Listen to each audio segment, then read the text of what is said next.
আজ আমি বলবো 15টি কবিরা গুনার কথা। 1. আল্লাহর সাথে শিরক করা। 2. নামাজ পরিত্যাগ করা। 3. পিতামাতার অবাধ্য হওয়া। 4.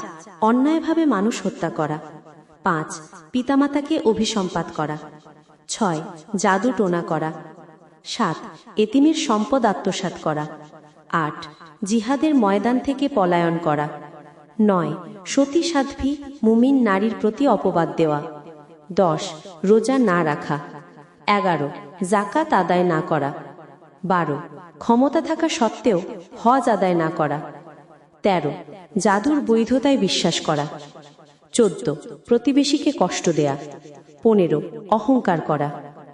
প্রিয় ভাই ও বোনেরা, এই বড় বড় গুনাহগুলো থেকে আমরা যেন সবাই আল্লাহর কাছে আশ্রয় চাই। আপনারা কোন গুনাহটি মানুষ সবচেয়ে বেশি করে বলে মনে করেন?